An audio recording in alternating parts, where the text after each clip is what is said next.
Partido que defende ditaduras comunistas, que perseguem cristãos e defende o aborto e a ideologia de gênero, agora quer ter um diálogo amigável com os evangélicos. Dá pra acreditar nisso? Este é o Visão Libertária, sua fonte de informações descentralizadas e distribuídas. Ajude a propagar as ideias de liberdade. Deixe o seu like e compartilhe com seus amigos. Um artigo seu pode virar vídeo aqui também, sabia? Este artigo foi sugerido por Vem Xaninha, escrito por presbiteriano do Baixo Clero, revisado por historiador libertário e narrado por Gordinho Caipira. O governo Lula enfrenta um dos desafios mais complexos de sua gestão: reconstruir pontes com o segmento evangélico, um dos grupos que mais desaprova sua administração, sendo fortemente influenciados por lideranças da direita. Historicamente, os evangélicos têm demonstrado resistência ao Partido dos Trabalhadores, defendendo muitas pautas conservadoras e, nos últimos anos, o bolsonarismo. Diante desse cenário tenebroso para os petistas, o governo busca estratégias para reverter essa rejeição e estabelecer um diálogo mais próximo com essa parcela significativa da população brasileira. Uma das iniciativas mais recentes do PT foi o lançamento do curso Fé e Democracia para evangélicos e evangélicas, organizado pela Fundação Perseu Abramo, ligada ao partido. O curso, gratuito e online, tem duração de 1 mês e visa combater as supostas desinformações, promover engajamento social e destacar o impacto positivo das políticas públicas na vida das famílias e comunidades de fé. A estratégia reflete uma preocupação do governo em melhorar sua interlocução com um eleitorado que, segundo pesquisas, tem demonstrado crescente desaprovação à gestão petista. Em fevereiro desse ano, um levantamento do Datafolha revelou que a avaliação negativa do governo Lula entre os evangélicos atingiu 49%, um aumento significativo em relação aos 26% registrados em dezembro de 2024. A dificuldade de aproximação entre Lula e os evangélicos não é recente. Desde o final do segundo mandato do Molusco, a partir de 2009 e ao longo do governo Dilma, o distanciamento entre PT e esse segmento religioso se intensificou, especialmente após a divulgação do terceiro Plano Nacional de Direitos Humanos, PNDH, que incluía apoio à descriminalização do aborto. A reação negativa das lideranças religiosas levou o governo a recuar, mas a relação continuou se deteriorando. Durante a campanha eleitoral de 2022, Lula tentou reverter essa rejeição, mas enfrentou forte resistência das grandes denominações evangélicas, que cerraram fileiras em torno do bolsonarismo. Porém, não apenas Lula e Dilma, mas toda a esquerda passou a receber críticas do público evangélico, e com razão. Diversas vezes, militantes esquerdistas afrontaram os evangélicos com palavras ofensivas e desqualificadoras, como retrógrados, patriarcalistas, homofóbicos, moralistas, legalistas e detentores de uma mensagem julgadora e nada humanista. E não só eles, mas os católicos são vistos da mesma forma pela esquerda, que vive pregando mais amor e empatia nas redes sociais. Além das ofensas, a militância esquerdista frequentemente desmereceu os evangélicos e os cristãos em geral, como ignorantes e sem cultura, sustentando estereótipos como o de que evangélicos não sabem de nada, apenas da Bíblia.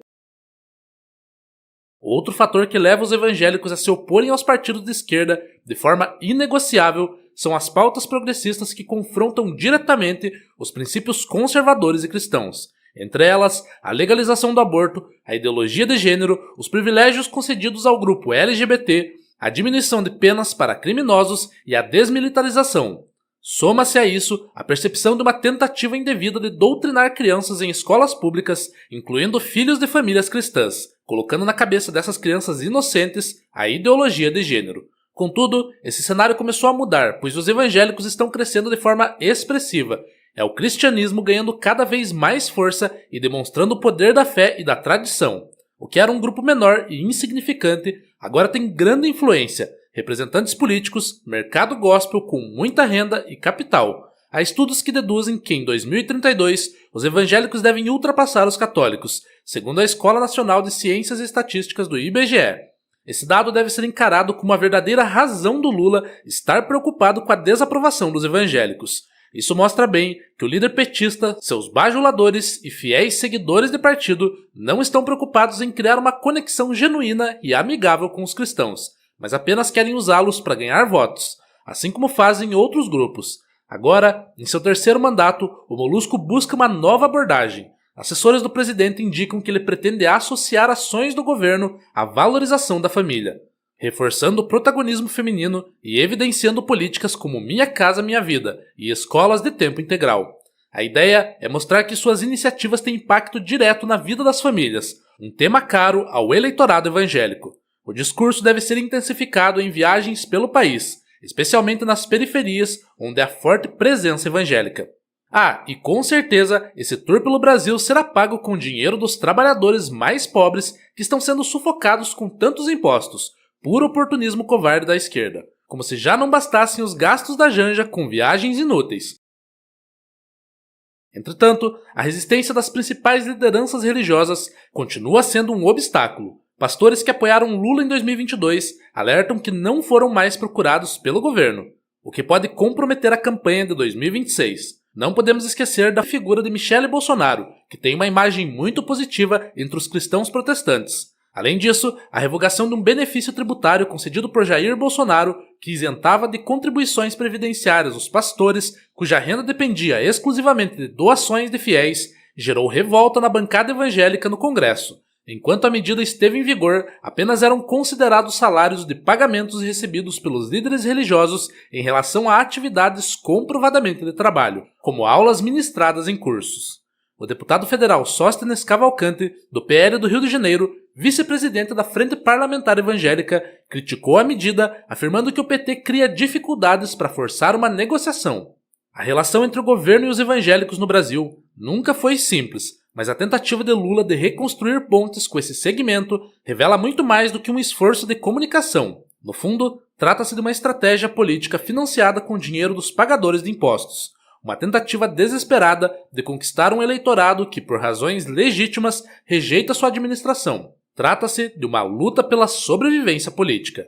O governo petista, como sempre, age como uma máquina vulnerável à manipulação, servindo os interesses daqueles que sabem usá-lo para fins parlamentares eleitoreiros. No fim das contas, o problema de Lula não é a falta de diálogo com os evangélicos, mas sim de sua ideologia nefasta e anticristã, o marxismo, além de sua gestão desastrosa e o profundo desprezo pelo povo humilde que jurou defender. O governo, de forma imoral, usa o aparato estatal para tentar moldar a percepção dos evangélicos, apresentando suas políticas como benéficas e combatendo o que eles chamam de desinformação. Mas quem define o que é desinformação? Provavelmente, uns poucos togados iluminados que estão encastelados na Torre de Marfim do judiciário brasileiro.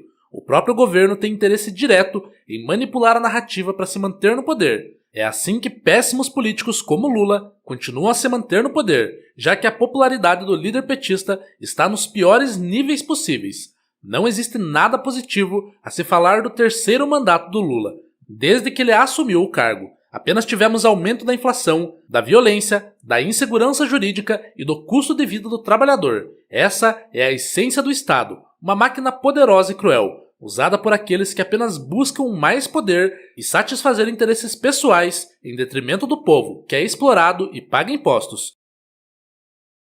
Políticos não governam para o povo, governam para si mesmos e para os grupos que os sustentam e os ajudam a ganhar votos. Lula não gosta dos cristãos e não busca uma aproximação verdadeira com os evangélicos, mas sim uma forma de reduzir a rejeição que pode comprometer sua reeleição em 2026. A política estatal não é sobre princípios, mas sobre conveniência e mentira. Se amanhã os evangélicos se tornarem um grupo irrelevante eleitoralmente, o governo os abandonaria sem hesitação e até os atacaria para minar sua relevância política e eleitoral. Essa lógica se repete em todas as áreas de administração pública, onde recursos não são direcionados para atender às necessidades reais da população, mas para garantir votos e perpetuar verdadeiros abutres no poder. A revogação do benefício tributário concedido por Bolsonaro aos pastores é um exemplo claro da postura do governo. Lula não busca justiça fiscal, mas sim retaliação política a um grupo religioso que não quis se curvar a ele e seu partido. O Estado não deveria ter o poder de decidir quem merece ou não pagar menos impostos, pois toda cobrança de imposto é criminosa por violar o direito natural à propriedade. A máquina estatal é inerentemente corrupta porque permite que políticos usem recursos públicos para manipular a sociedade, sem que sejam efetivamente punidos por seus crimes. O governo não deveria ter o poder de financiar cursos com o objetivo de influenciar grupos religiosos, tampouco o de conceder ou revogar benefícios fiscais com base em conveniências políticas. Como libertários, defendemos o fim do poder estatal e da sua capacidade de interferir na vida das pessoas em todas as áreas. Enquanto o governo tiver o poder de redistribuir recursos e moldar narrativas por meio de propagandas, continuará sendo um instrumento de manipulação e opressão, e nada vai mudar.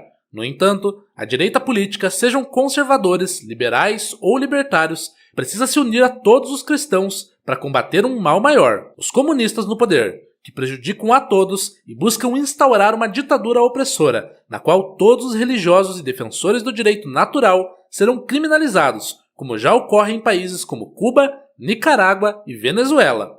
Lula pode tentar se reaproximar dos evangélicos, mas sua estratégia está fadada ao fracasso, porque não resolve o problema fundamental: um governo que sufoca a economia, desrespeita os cidadãos e suas crenças religiosas, e usa o aparato estatal para perpetuar sua influência. A verdade é que Lula e os petistas querem os cristãos na sua coleira, em sua senzala, da mesma forma que colocaram grupos ditos minoritários como a comunidade LGBT, mulheres, indígenas e negros, que estão presos no cativeiro ideológico marxista.